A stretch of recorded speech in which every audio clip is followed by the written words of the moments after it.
In just 30 seconds, Marcus will be live with another edition of things he learned in rehab to help you stay sober. Get ready for another edition of Learn that in rehab.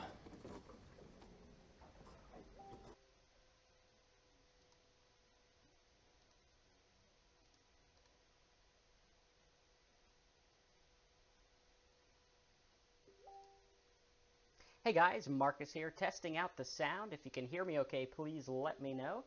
Type something in the box if you can, in fact, hear me, and you're watching this on YouTube.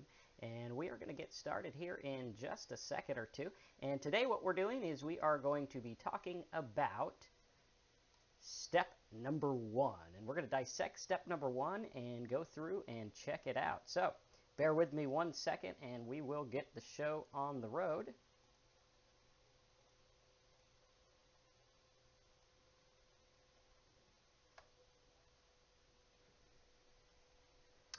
All right, cool. So let's get this show started. And you guys should be able to see me pretty soon. We were trying to get the fancy microphone, or not the microphone, the camera turner working, but for some reason it was not working for us. So today, hello and welcome to this special live stream. Today what we are going to be doing is we are going to be talking about step number 1. Now, this is from the AA thing, and as you guys know, I am not a typical AA type person. I do get some good things from it. I do use a lot of things from it, but I also am open to other ideas. So let's go ahead and read this one, and what we're going to be doing is talking about step 1. So put that on the board there for you. Step 1 here says that we admitted we were powerless over alcohol, that our lives had become unmanageable. Now, a lot of people get hung up on this one, and they think that it means, you know, hey, we are powerless over everything. We are powerless over what we do. We're powerless over everything in life, okay? Now, what this is actually saying is that we admitted we were powerless over alcohol, and what we want to do is we want to talk about what that means. What does it mean to be powerless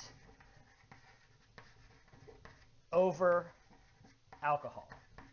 Okay? What does that mean? Does it mean that we are completely defeated, that no matter what goes on in our life, no matter what, alcohol has beaten us and it's over, game over, we're done? Right? Is that what it means? Does it mean we can't drink? Does it mean that we are just kind of open to whatever and, hey, you know what? If I drink, it's because I'm powerless, right?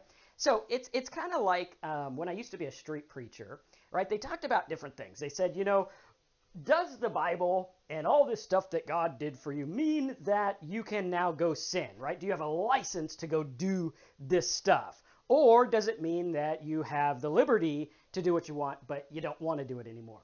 And it's kind of the same thing here, right? When we talk about being powerless over alcohol, it doesn't mean, hey, you know what? We surrender to alcohol. Alcohol, you own me. Alcohol, no matter what, you've defeated me.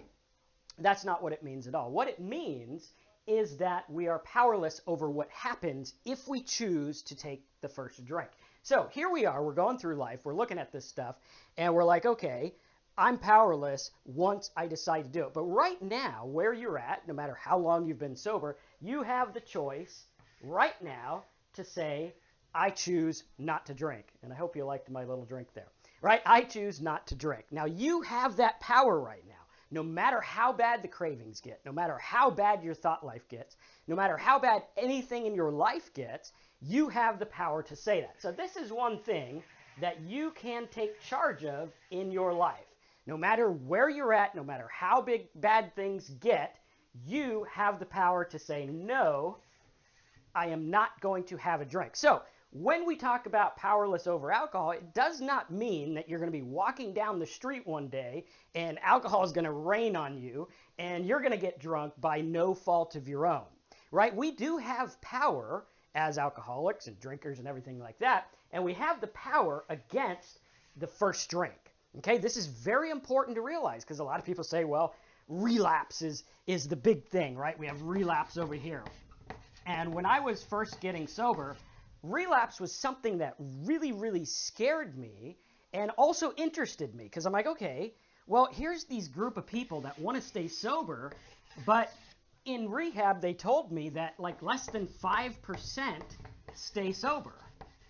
Okay, and even of those 5%, a lot of them are relapsing chronically, right? Chronic relapse. Very, very important. No pun to the people struggling with marijuana stuff, right? But we have this thing where it's like, okay, chronic relapsing, right? What does that mean? That means that these people are relapsing over and over and over and over again. They're struggling with this stuff, right? Why are they struggling with this stuff when they have the power over this first drink thing? Now, this is the key for me staying sober as long as I have, and for many others staying sober, right? The key is to look at this and say, I'm just going to pull this screen up here. Hey, Gary, good to see you. Gary commented on a lot of my videos. Good guy there. And we are doing these every week, by the way. I'm trying to do Wednesday and Friday at 11 a.m. All right, so we are powerless over what happens when we drink, but we have power over the first drink. So right now, let's read that quote again, and let's take a look. Okay, so we have it, and it says, we admitted that we were powerless over alcohol. What does that mean? That means we are powerless once we introduce the alcohol to our body. Okay, now alcohol is a very interesting thing, right? A lot of people, and I think the AA book says it's cunning and baffling and whatever. And we look at this, and it's a very interesting thing because once we introduce this, right, it changes the way our brain is. And I'll try to draw a brain here. Right, there's my brain, right? Probably very accurate to what mine looks like, although I think there is some pink in there, right? We spared no expense here. Got lots of new chalk for you, right? I think it was 99 cents, so we're splurging here. But at any rate, right, here's our brain. What happens is the first drink. See, what's happened is over time, you have trained your brain that alcohol is a solution. Okay, alcohol is a solution, just like anything, right? You train your brain over and over through repetition that this is a solution. Now, when you admit and you say, hey, I'm powerless over alcohol, therefore, I am never going to take the first drink.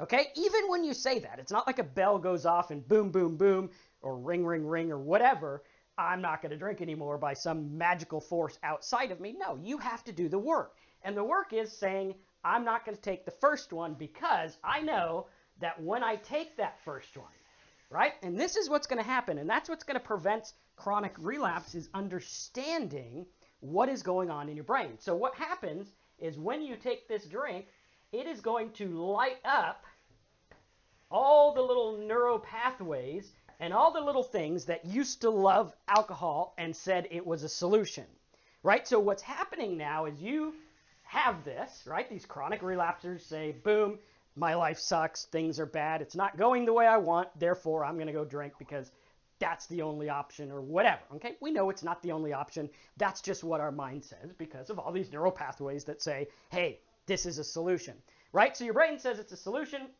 you cave in, right?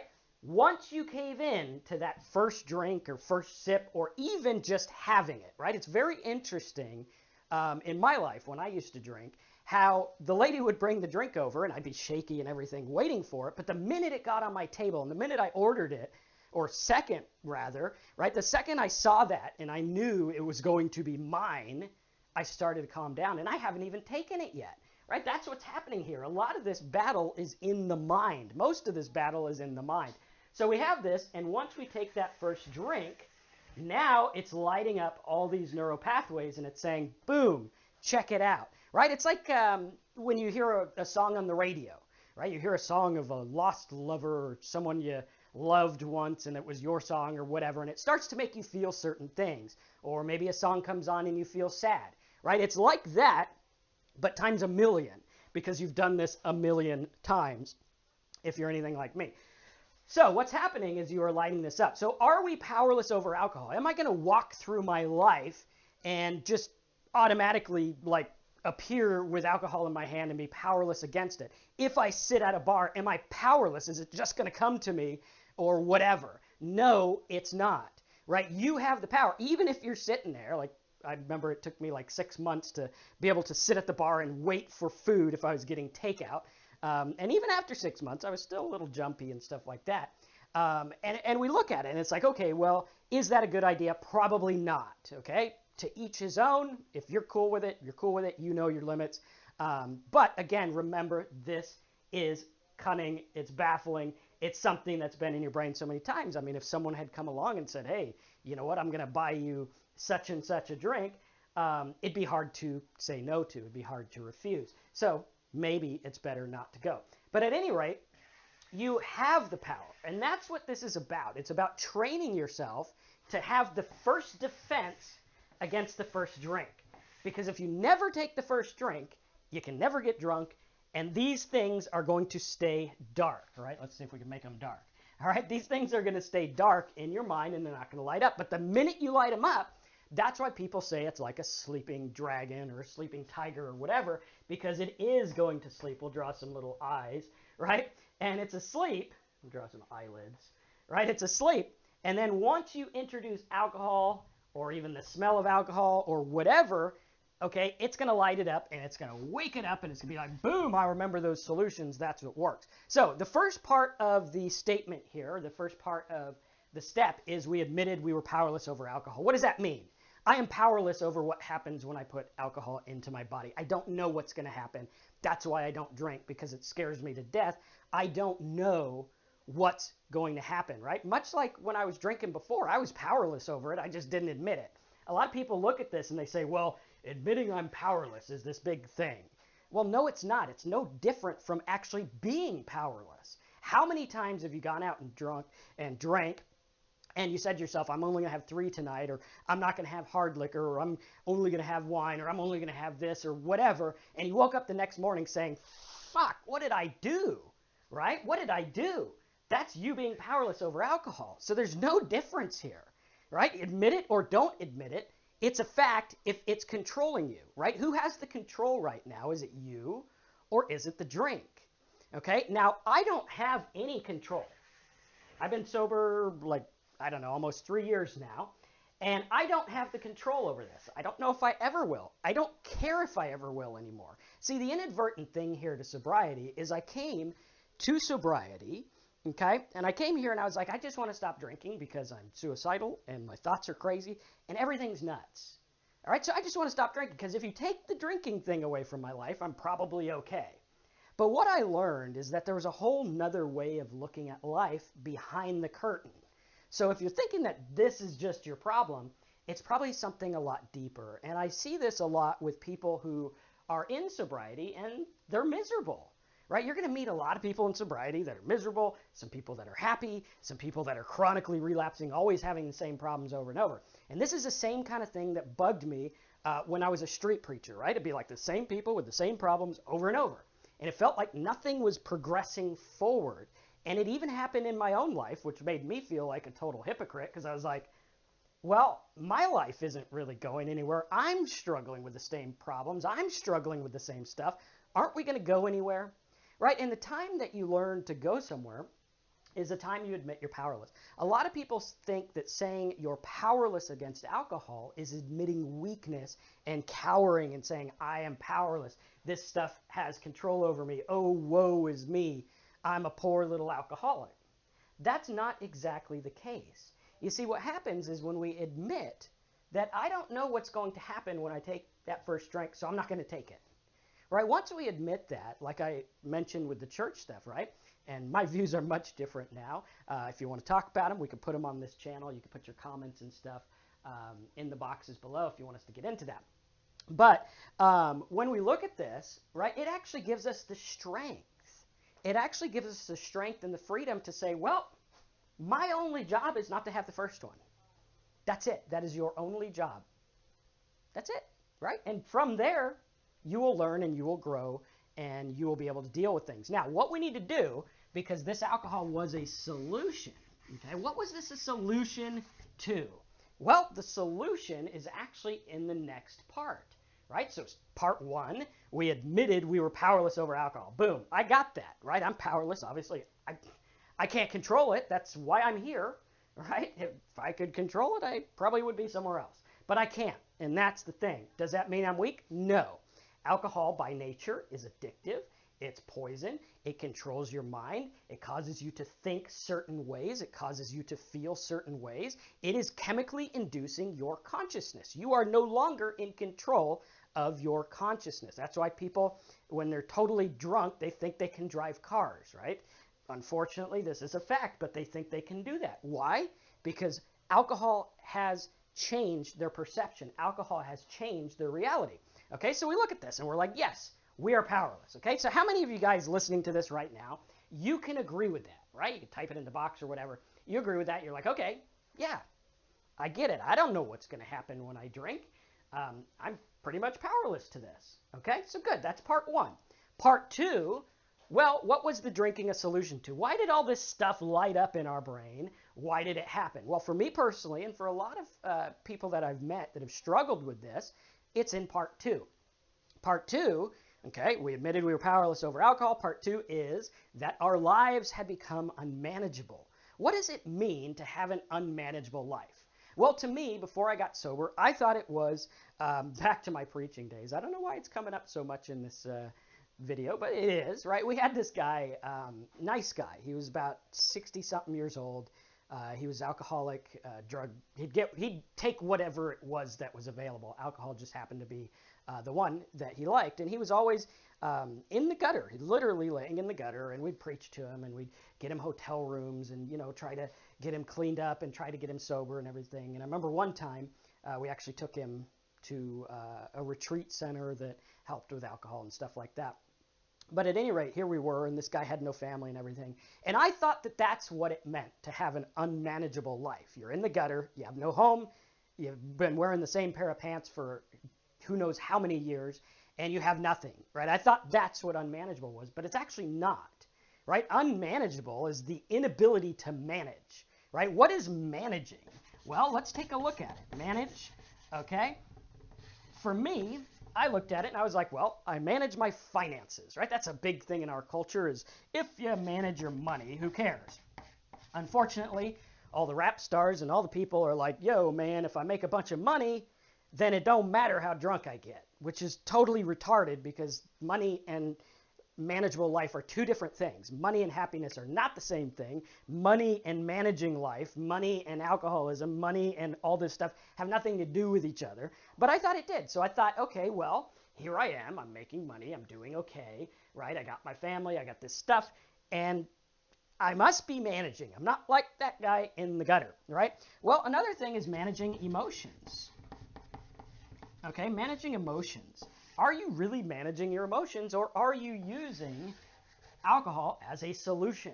Okay, if you were like me and you use alcohol as a solution for everything, a bad day financially, a bad day with family, a bad day with this, stub your toe, it's a good day, it's sunny, whatever, I would go to the alcohol as a solution. Managing stress, managing anxiety, managing bad thoughts, or simply to get work done. I had such a hyperactive mind, I thought, well, I need to drink so that I can get work done. And I thought that was a big thing, right? And so we look at this and we say, well, is our life unmanageable? What does that mean? Well, it means, are you managing? Are you able to get along without alcohol?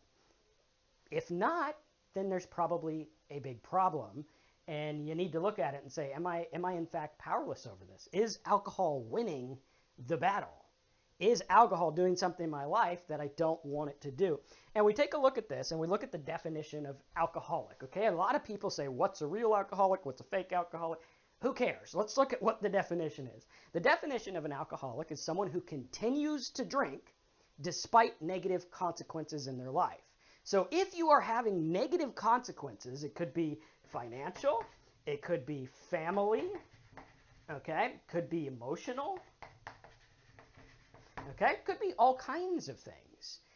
Is it causing stress? It could be legal, health, right? I was literally drinking myself to an early grave. My liver was screwed up. I was in the hospital more times than I had ever been in my life.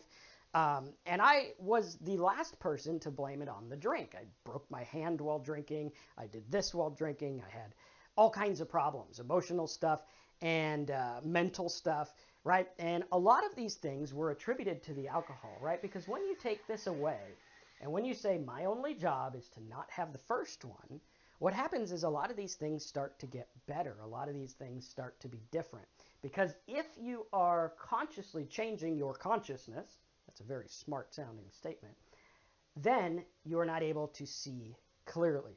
But if I say today, I have the power to not drink. Right now, in these 15-minute increments, right, I could delay drinking for 15 minutes. If I have a bad day, if it comes up, if it's a thought, whatever, I could stop that thought for 15 minutes, right? You could stop the world in 15 minutes, not literally the globe, but your world can stop. Anything can wait 15 minutes, and your drink can wait 15 minutes too. It can wait a day. So your only job is to say, well, I'm going to go today without drinking. If that sounds like too much, take 15 minutes. And as I learned, right, tomorrow we could go out and get all screwed up, but today we're going to stay sober. Keep saying that every single day.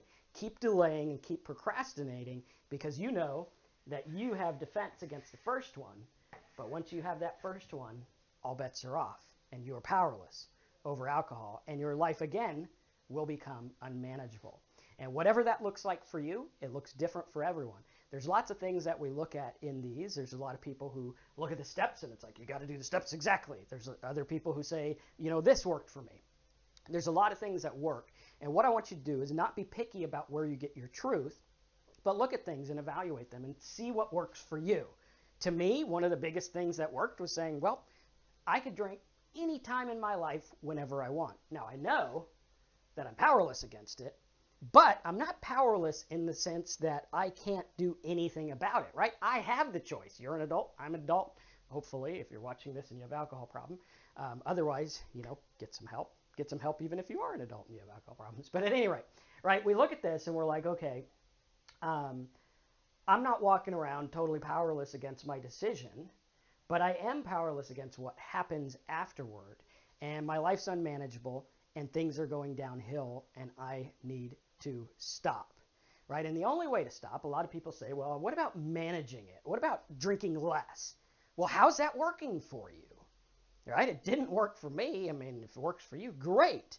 But chances are it's going to light up all these neural pathways, right? So if you're the person who's hell-bent on saying, well, I'm going to cut back, great.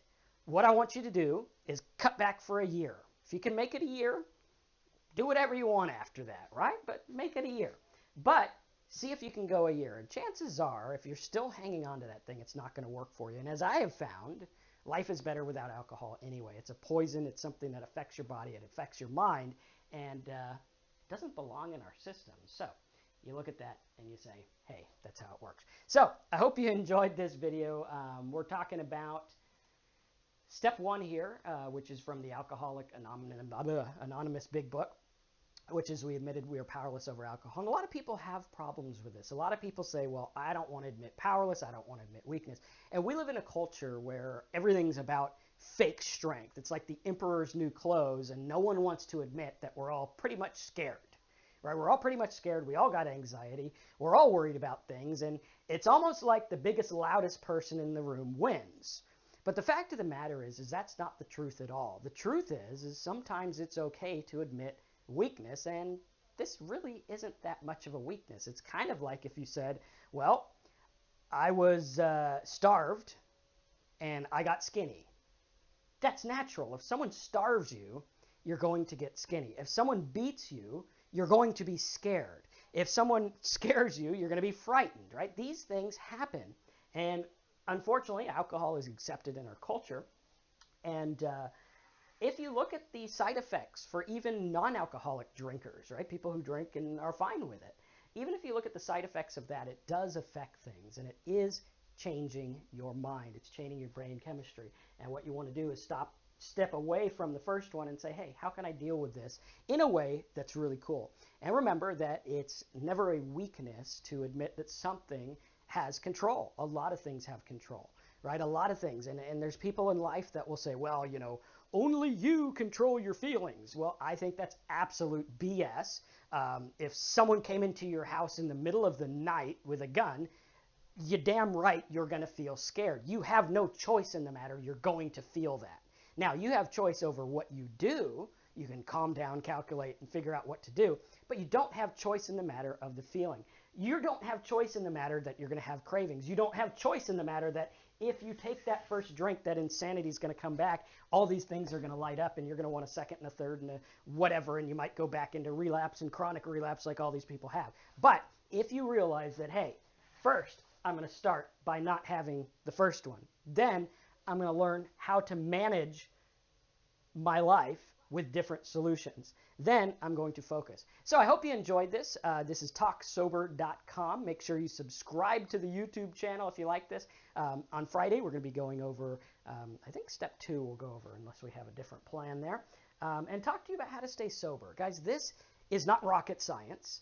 It literally can be won by just focusing on not the first one, right? As I was told, you only need a few good ideas to beat this. And on this channel, we're going to talk to you about those ideas. We're going to talk to you about the stresses of life.